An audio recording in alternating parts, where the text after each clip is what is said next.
हम लोग जिस नरक की बात कर रहे हैं कि हाँ वहां पे यमराज यहीं पे तोड़ना शुरू हो चुका है, यहीं पे टूटे हुए हैं लोग। तो उस अंत समय का इंतजार क्यों करना, हरि का स्मरण करना शुरू कर दीजिए। इतना मजा आता है ना नाम जप में। जिसने भी नाम जप को अपना जीवन बना लिया है उसको समझ में आता होगा कि इतना मजा आता है नाम जप में। आप बैठे रहिए, कोई भी जप करिए, भगवान का नाम लीजिए, 1 घंटा 2 घंटा ऐसे बीत जाएगा आपको पता ही नहीं चलेगा। जपते जपते आपको नींद आएगी, और वो जो नींद आती है 1 मिनट की 2 मिनट की, लगेगा जैसे एकदम आप तरोताजा हो गए। जपते जपते आपको नींद आ जाए, आप सो जाइए जमीन पर, फिर आप आधे घंटे बाद उठेंगे, आपको लगेगा अरे ये क्या, एकदम चेहरा चमक रहा है, फ्रेश हो गए आप। इतनी तो चमक आ ही नहीं सकती है। लेकिन जो इससे दूर हुआ फिर तो तोड़े पसूरिया राम। अगला वो कहते हैं, करो सतगुरु भव दुख जाए, कहत दिल खुशी पतुरिया राम। आप यहां बैठे हैं इसलिए आप इस विषय पर चर्चा सुन रहे हैं कि हरि का स्मरण करना चाहिए। ये आपके ऊपर सदगुरु की कृपा है। कौन बताएगा आपको, कौन बताएगा कि आप बीमार हैं तो हरि भजन करिए। आप हमारे आश्रम में जाते हैं और जब आप भोला बाबा के पास जाके कहते हैं कि भोला बाबा हमको ये परेशानी है, भोला बाबा क्या देते हैं आपको? किसी को हनुमान चालीसा देते हैं, किसी को बजरंग बाण देते हैं, किसी को हनुमान बाहुक देते हैं, किसी को नवग्रह शांति महामंत्र देते हैं। नवग्रह जो महामंत्र है वो क्या कहता है शांति के लिए? राम ही में सब रमे रहो, राम रम ही सब माही, याते श्री राम ही भजे सब सुर गण हर्षाई। आपको जो भी ग्रह दोष है, परेशानी है, आपको कुछ और करने की जरूरत नहीं है। वो भगवान राम ही है जो ग्रहों में भी बसे हुए हैं। राम ही में सब रमे रहो, और जितने ग्रह हैं वो राम के अंदर बसे हुए हैं। राम रम ही सब माही, याते श्री राम ही भजे। तो वो कहते हैं कि इसलिए अगर आपको ग्रह दोष दूर करना है तो आप भगवान राम को ही भजिए, और क्या भजने की जरूरत है। अलग किसी ग्रह के लिए अंगूठी बनवा रहे हैं, किसी ग्रह के लिए शांति करवा रहे हैं, किसी ग्रह के लिए कुछ करवा। नवग्रह शांति महामंत्र कहता है राम ही को भजो, और क्या भजने की जरूरत है। आते श्री राम ही भजे सब सुरगण हर्षाई, उसी से सारे देवता खुश हो जाएंगे। लेकिन ये कैसे पता चलेगा आपको? जब आप भोला बाबा की शरण में जाते हो।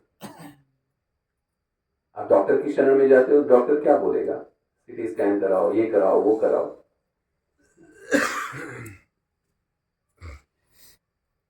सतगुरु के बिना, ये सतगुरु महाराज की कृपा है कि मैं आज इस विषय पर बोल रहा हूं। हम सब इससे गुजरते हैं, लेकिन हमको समझ में नहीं आता है रास्ता क्या है, संसार में जीने का तरीका क्या है, ये हम नहीं समझ पाते। जब तक सद्गुरु की कृपा ना हो।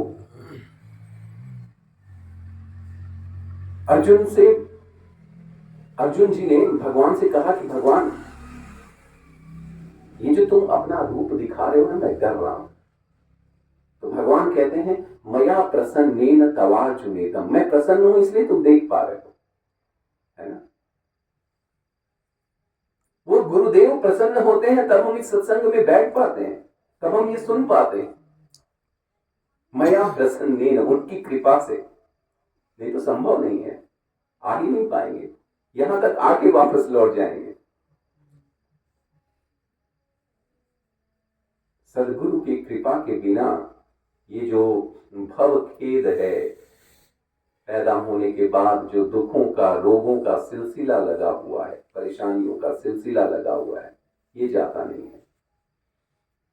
हरि का स्मरण तो करना चाहिए। कौन याद दिलाएगा? कौन बताएगा कि हरि का स्मरण करना चाहिए? संसार के लोग तो नहीं बताएंगे। आप संसार के पास जाइए, अगर स्वामी स्वरूपानंद जिनकी मैंने आपको कथा सुनाई, अगर पैर खराब होने के बाद वो संसार के लोगों के पास जाते तो वो क्या कहते हैं? कोई रास्ता नहीं है। लेकिन उनके सद्गुरु महाराज थे स्वामी चिन्मयानंद, उन्होंने बताया हनुमान जी महाराज हैं इलाज। अच्छा, ये कोई छिपी हुई बात तो है नहीं, हनुमान चालीसा तो हम सब लोग पढ़ रहे हैं। हनुमान चालीसा में आता है, यह सत बार पाठ कर को जोई छूटहि बंदी महासुख होई।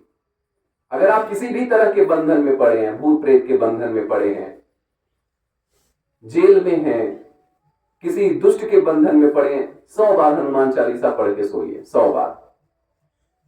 और 100 बार हनुमान चालीसा पढ़ते ही बंधन मुक्त हो जाएंगे और महासुख होगा। छोटा मोटा नहीं, महान सुख होगा।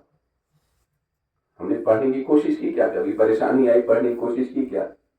विश्वास होना चाहिए।